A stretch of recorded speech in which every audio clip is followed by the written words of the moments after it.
Global TV News Prime, President Bola Tinubu reaffirms commitment to improved policies, work environment on Nigerian workers. And Business President Tinubu reshuffles power sector, appoints new minister advisor. And on the foreign scene, Sweden raises citizenship residency requirement to 8 years. And in sports, Team Nigeria suffered Chukwuma Ogindiran setback ahead of 2026 World Relay Games. Hello and welcome to all our viewers in Nigeria and around the world to News Prime on Global Television, coming to you live from the nation's capital, Abuja. I am Jumai Manson. Now, a quick reminder that Global Television is on DSTV channel 365 and Star Times channel 276. Now the news in full. As Nigeria joins the rest of the world to mark International Women's Day, President Bola Ahmed Tinubu has reaffirmed his administration's commitment to policies aimed at ensuring a seamless and productive work environment for Nigerian workers. President Tinubu, who was represented by the Secretary General of the Federation, George Akume, made this known at the International Workers' Day in Abuja. Samuel Odi reports. In a message to commemorate May Day, President Tinubu, who was represented by the Secretary General of the Federation, George Akume, says his government remains focused on reforms that will enhance efficiency, protect workers' rights, and improve overall productivity across sectors. He notes that ongoing policy adjustments are designed to remove bottlenecks affecting workflow and create a more suitable and supportive labor environment. My administration has taken higher attention as a national commitment.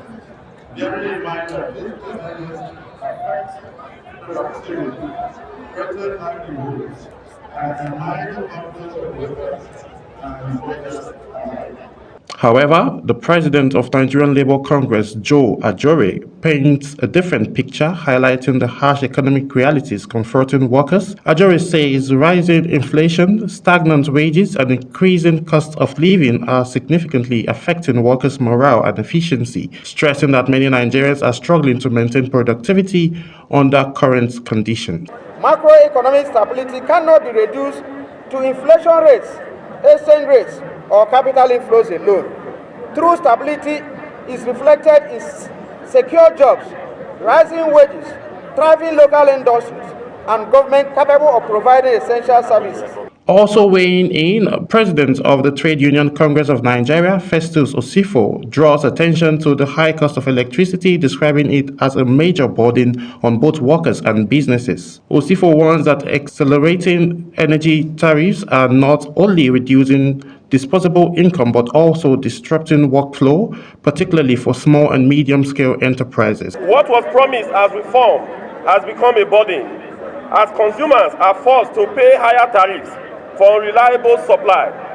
The introduction of bank classifications has only worsened equality, with citizens paying more without commensurate services. It is unacceptable that in just the past 3 years, over 10 trillion naira of public funds has been transferred into a sector whose assets were sold for about 4 billion naira. As Workers' Day celebration continues nationwide, the call for balanced economic reforms are improved. Welfare remains central, with labor leaders urging government to match policies and promises with tangible beliefs for Nigerian workers. Samuel Odi, Global TV News. Imo State Governor Hope Uzodinma says his administration will continue to prioritize the welfare of workers and pensioners in the state. The governor gave the assurance during this year's Workers' Day celebration held at Ndubisi Kanu Square in Owerri, where workers turned out in large numbers to mark the global event.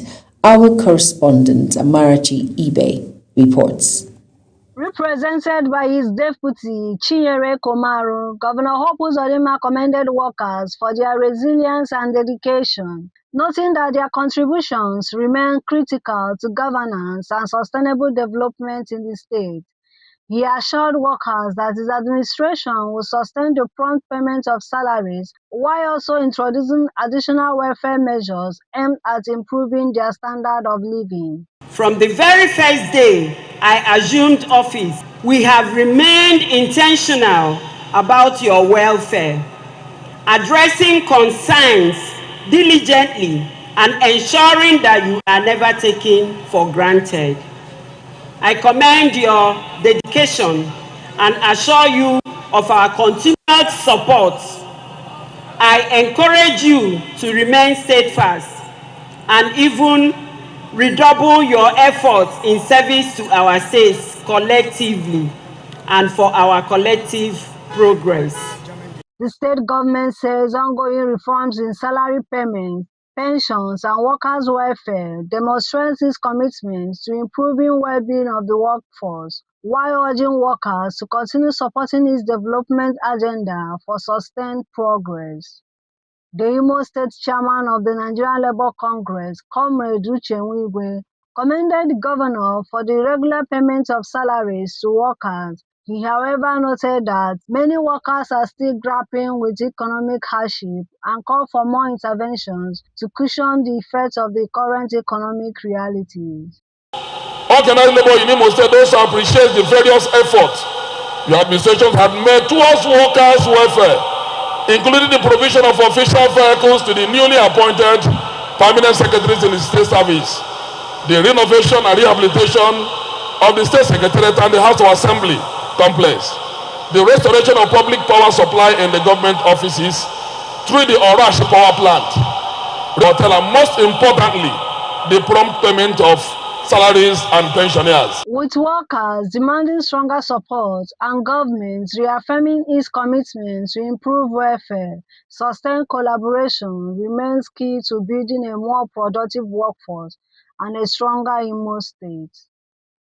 From Owerri, Amarachi Ibe, reporting for Global TV News. Governor Abba Yusuf has ordered an investigation into alleged deduction of 1.5 billion naira from workers' salaries in the state. Yusuf gave the directive while addressing workers during the International Workers' Day celebration held at the Sani Abacha Stadium. The governor says the probe would focus on allegations involving a former head of service, Abdullahi Musa. He added that anyone found culpable would be punished, while any recovered funds would be returned to affected workers.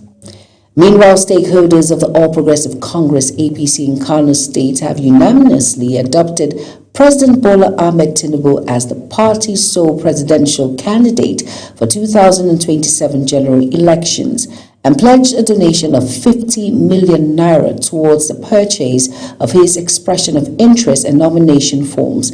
Now, the decision was reached at a high-level stakeholders meeting held at the Coronation Hall of the Kano Government House, where party leaders reaffirmed their commitment to continuity of the president's leadership. The meeting also reaffirmed the endorsement of Governor Abba Kabir Yusuf as the APC's sole governorship candidate in Kano State. As part of efforts to strengthen unity and cohesion within the party, former national chairman of the All Progressive Congress, Abdullahi Umar Ganduje, says the endorsement reflects their confidence in the president's leadership and ongoing reforms, as well as their collective resolve to ensure the party's success in the 2027 general elections.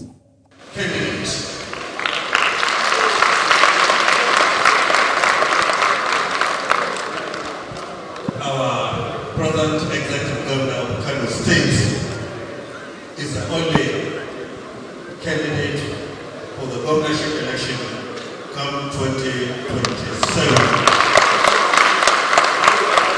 In order to actualize that our resolution, we have to follow due process. The first step of the due process is the purchase of two important documents.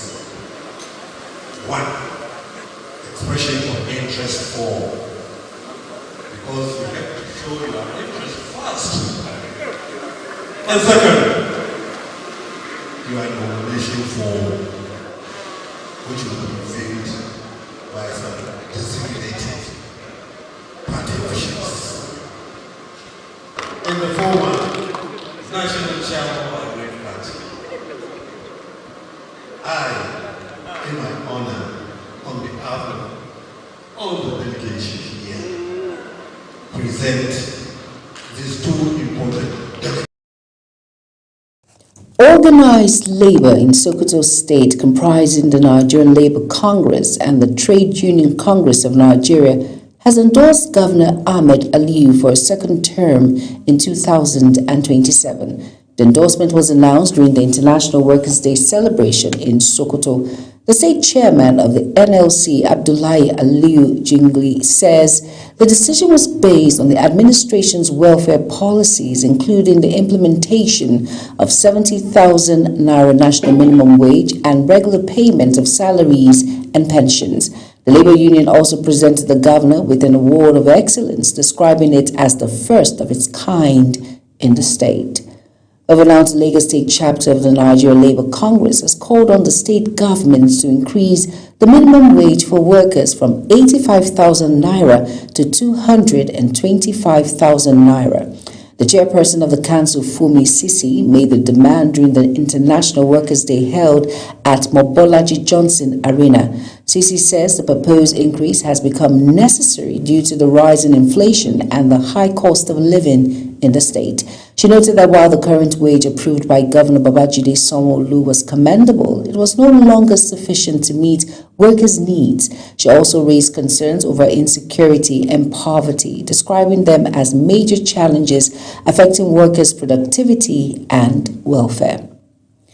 The Benue State government has assured civil servants of rewards for diligence, excellence, and good conduct in the service.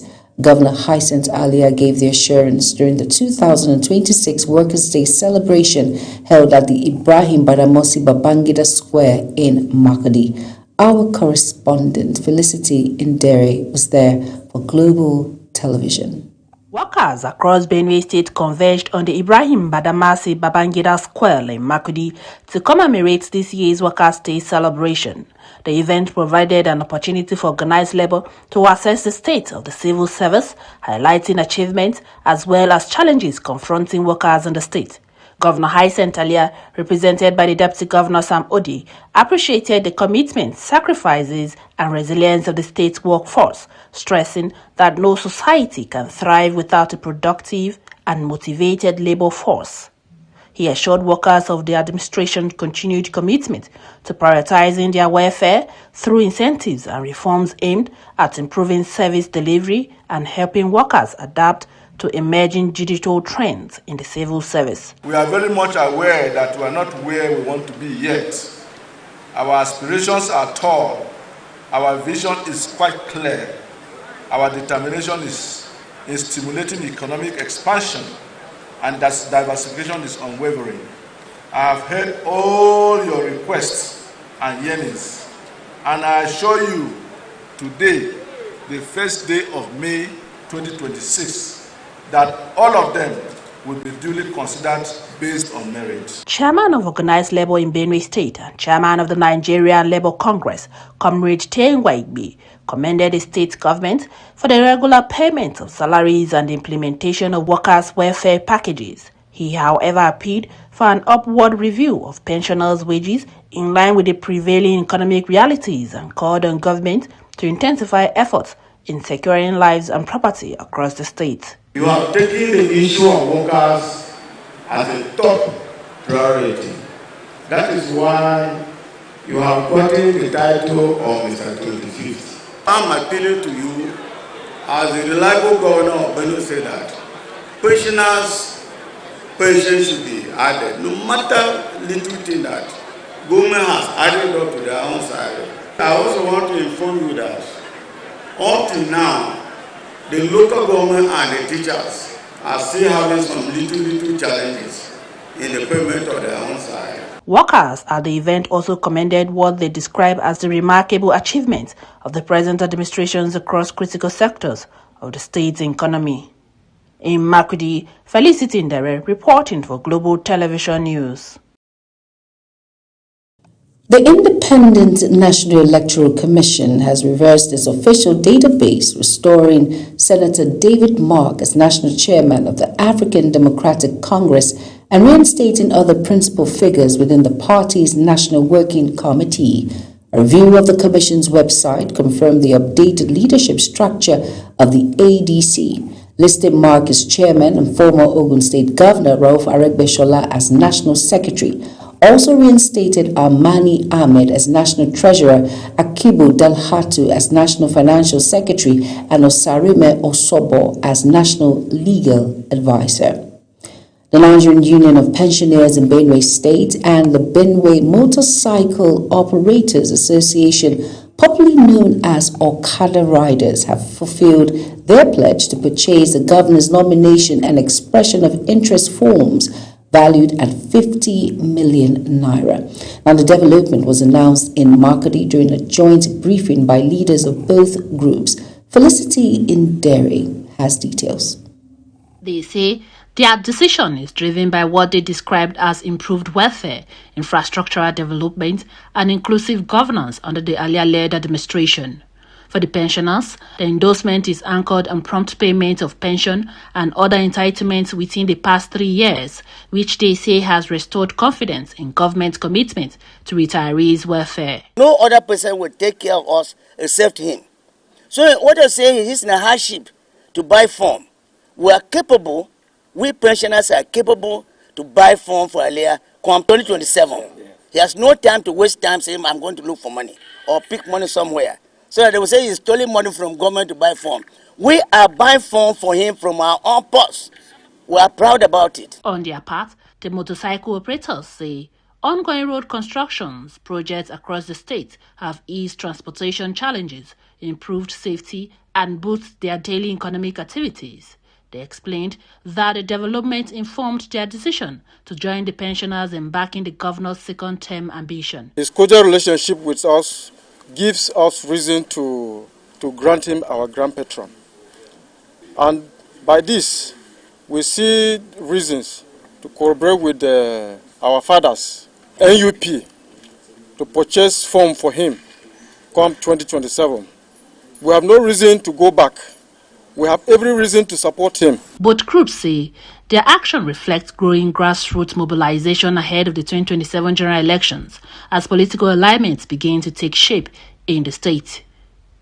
In Makurdi, Felicity Indere reporting for Global Television News.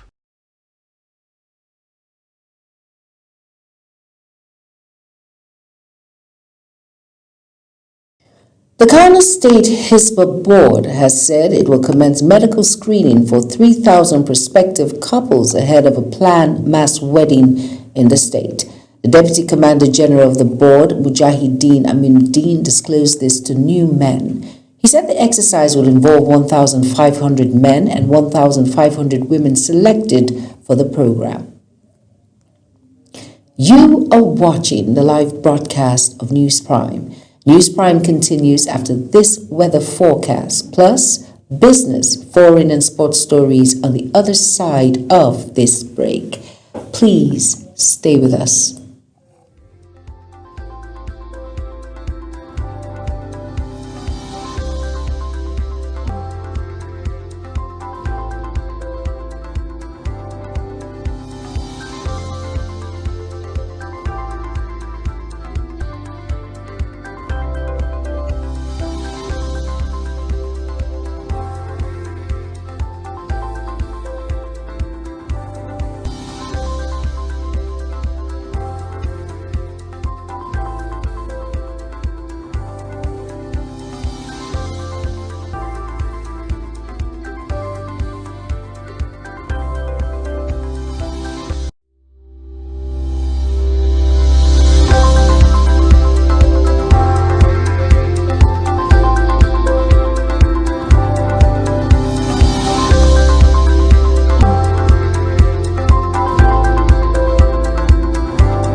You're welcome back, and if you're just tuning in, this is News Prime on Global Television Thank you for staying with us. In business now, President Bola Ahmed Tinubu has begun a fresh restructuring of Nigeria's power sector with the nomination of a new Minister of Power and the appointment of a special advisor to head a presidential task force on sector reforms. In a move aimed at escalating reforms in the electricity value chain, the president nominated Joseph Tegbe as Minister of Power, subject to Senate confirmation, while also appointing a former Power Minister, Lanre Babalola, as Special Advisor on Power and Chairman of the Presidential Task Force on Power Sector Reset and Restoration. Now, the developments were contained in a separate State House press releases issued by the Special Advisor to the President on Information and Strategy, Bayo Ononuga. Dangote Petroleum Refinery says it has approved the recall of engineers previously sacked and redeployed across its business units during its face-off with the Petroleum and Natural Gas Senior Staff Association of Nigeria. In a statement, the refinery said the recall followed what management described as a conditional pattern after internal disciplinary actions linked to operational disruptions. The company, however, issued a firm warning that any recurrence of misconduct would affect immediate and decisive sanctions, underscoring its zero-tolerance stance on actions capable of undermining operations. Over now to the foreign scene, Sweden has approved major reforms to its citizen framework that will significantly tighten eligibility requirements for foreign nationals, with new rules set to take effect from June 6, 2026. As reported under the reverse policy, the minimum residency period required to qualify for Swedish citizenship will increase from 5 years to 8 years, marking one of the most substantial changes to the country's naturalization system in recent years. Now, authorities say the adjustment is aimed at strengthening integration and ensuring applicants have a longer-term commitment to life in Sweden. The new rules will apply to both new applications and pending cases that have not been decided by the implementation date, meaning eligibility will depend on when a decision is made rather than when an application was submitted. Iran's Supreme Court Chief Justice Ghulam Hussein says Tehran never stopped negotiating with the U.S. The Chief Justice also said Iran would be pursuing legal action against Washington. Ghulam also noted that while Iran always welcomes negotiations, diplomacy is based on logic and rationality. In sports news now, excitement and color filled the air as students of the Nigerian Army Officers' Wives Association Model Nursery Primary School in Asokoro gathered for their inter-house sports competition, showcasing talent, discipline, and teamwork. Kabir Hassan tells us more.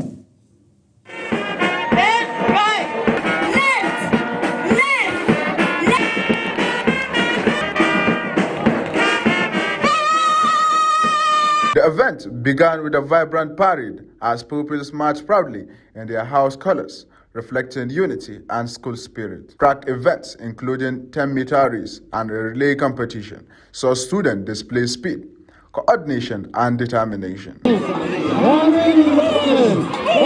Fun activities such as a number count challenge, first to get ready for school, and dance performance added excitement, drawing cheers from parents, teachers, and guests. Chairman of the event, Dr. Shafia Hassan Abdullahi, represented by Mrs. Abdullahi, commended the people for their commitment, pride, and respect, while appreciating parents and guardians for their continuous support.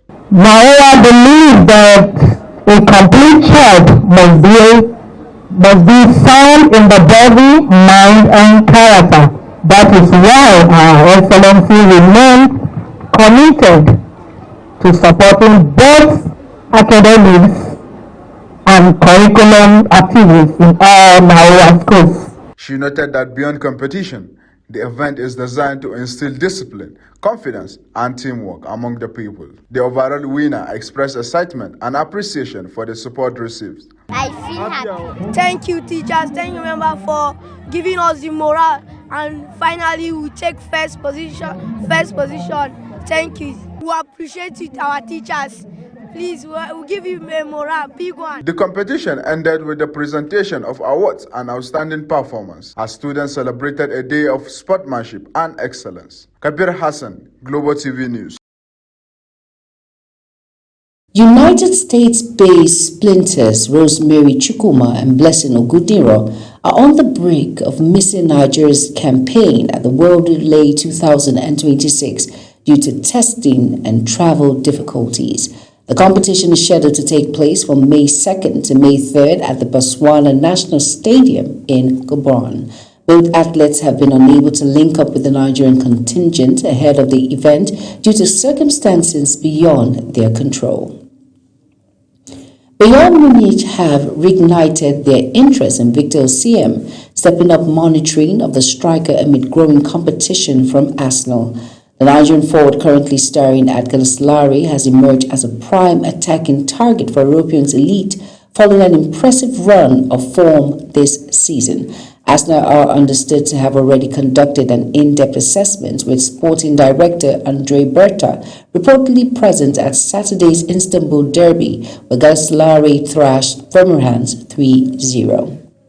As Global TV News Prime comes to an end, here is a reminder of our top stories again.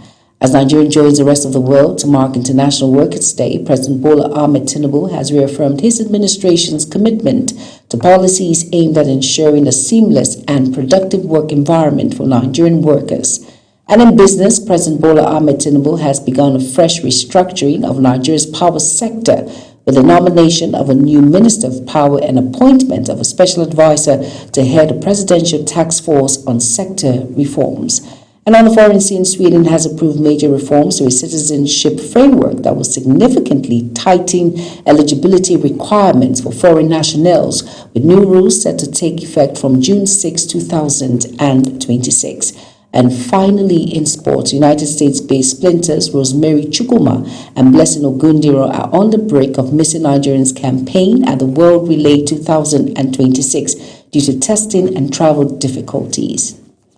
Now that's it on News Prime. A quick reminder that Global TV is on DSTV channel 365 and Star Times channel 276. Now kindly follow us across all social media platforms now showing on your screen by using @Global TV NG.